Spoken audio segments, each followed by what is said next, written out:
കാരശ്ശേരി പഞ്ചായത്തിനെയും മുക്കം നഗരസഭയെയും ബന്ധിപ്പിക്കുന്ന തൂക്കുപാലം പുനർനിർമ്മിക്കാൻ പഞ്ചായത്ത് മുൻകൈയെടുത്താൽ സർക്കാർ സഹായം ലഭ്യമാക്കാൻ ശ്രമിക്കാമെന്ന് തിരുവമ്പാടി എം.എൽ.എ. ലിൻഡോ ജോസഫ്. പ്രളയ ദുരിതാശ്വാസ ഫണ്ടിനോ മുഖ്യമന്ത്രിയുടെ പ്രളയ ദുരിതാശ്വാസ പ്രവർത്തനങ്ങളിൽ ഉൾപ്പെടുത്താനോ ശ്രമം നടത്തും. പ്രളയത്തിൽ പാലം തകർന്നതോടെ പ്രദേശവാസികൾ യാത്രാ ദുരിതത്തിലാണ്. ഇവരുടെ സാഹസിക യാത്ര ന്യൂസ് 18-ലെ ഞാനുണ്ടിവിടെ ചോദിക്കാൻ എന്ന പരിപാടിയാണ് അധികൃതരുടെ ശ്രദ്ധയിൽ കൊണ്ടുവന്നത്. കാരശ്ശേരി പഞ്ചായത്ത് വർഷങ്ങൾക്ക് മുൻപ് നിർമ്മിച്ച തൂക്കുപാലമാണിത്. പൂർണ്ണമായും തകർന്ന പുഴയിൽ വീണ് കിടക്കുന്ന അവസ്ഥയിലാണിപ്പോൾ. ജൂലൈ 31-നുണ്ടായ പ്രളയത്തിലാണ് കാരശ്ശേരി പഞ്ചായത്തിനെയും മുക്കം നഗരസഭയെയും ബന്ധിപ്പിക്കുന്ന മുക്കം തൃക്കുടമണ്ണക്കടവിലെ തൂക്കുപാലം പൂർണ്ണമായും തകർന്നത്. ഇതോടെ കുമാരനെല്ലൂർ, തടപ്പറമ്പ്, പാലിയിൽ പ്രദേശത്തെ വിദ്യാർത്ഥികൾ, കർഷകർ, തൃക്കുടമണ്ണ ക്ഷേത്രത്തിൽ എത്തുന്ന ഭക്തജനങ്ങൾ എന്നിവരെല്ലാം ദുരിതത്തിലായി. കിലോമീറ്ററുകൾ ചുറ്റി വേണം ഇപ്പോൾ മുക്കം അങ്ങാടിയിൽ എത്തിച്ചേരാൻ. ന്യൂസ് 18 കേരളത്തിൽ ഞാനുണ്ടിവിടെ ചോദിക്കാൻ എന്ന പരിപാടി ശ്രദ്ധയിൽപ്പെട്ടതോടെയാണ് തിരുവമ്പാടി എം.എൽ.എയുടെ ഇടപെടൽ.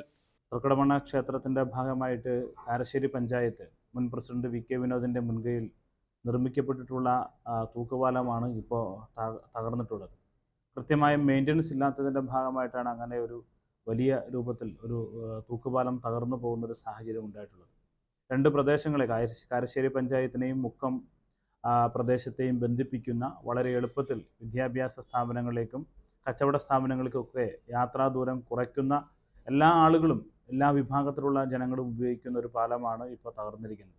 തീർച്ചയായിട്ടും കാരശ്ശേരി പഞ്ചായത്തിൻ്റെ ഉടമസ്ഥയിലുള്ള ഒരു പാലം എന്ന നിലയിൽ അതിനാവശ്യമായ ഫണ്ട് നീക്കിവെക്കേണ്ടുന്നത് അവരുടെ ഉത്തരവാദിത്തമാണ്. അത് അവർ നിറവേറ്റുമെന്നുള്ളത് തന്നെയാണ് നമ്മൾ കരുതുന്നത്.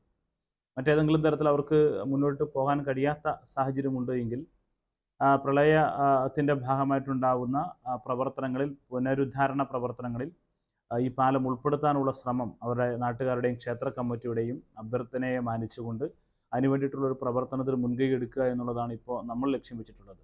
മുൻപ് പാലം തകർന്നപ്പോൾ ഒരു തവണ മുക്കത്തുകാരനും ക്ഷേത്രം കമ്മിറ്റി ഭാരവാഹിയുമായ രാജേഷൻ വെള്ളാരംകുന്നത്ത് സ്പോൺസറായി നൽകിയ 2 ലക്ഷം രൂപ ചെലവഴിച്ചും രണ്ടാം തവണ തൃക്കുടമണ്ണ ശിവക്ഷേത്രം കമ്മിറ്റി 1 ലക്ഷം രൂപയും ചെലവഴിച്ചാണ് പാലം താൽക്കാലികമായി നന്നാക്കിയത്. പാലം പുനർനിർമ്മിക്കണമെന്നാവശ്യപ്പെട്ട പൊതുപ്രവർത്തകരുടെയും ക്ഷേത്രം കമ്മിറ്റി ഭാരവാഹികളുടെയും നേതൃത്വത്തിൽ ആക്ഷൻ കമ്മിറ്റി രൂപീകരിച്ചിട്ടുണ്ട്. ഇവരുടെ നേതൃത്വത്തിൽ നാളെ പഞ്ചായത്ത് ഓഫീസിലെത്തി നിവേദനം നൽകും. ഗുലാം നബി ആസാദ്, ന്യൂസ് 18, മുക്കം.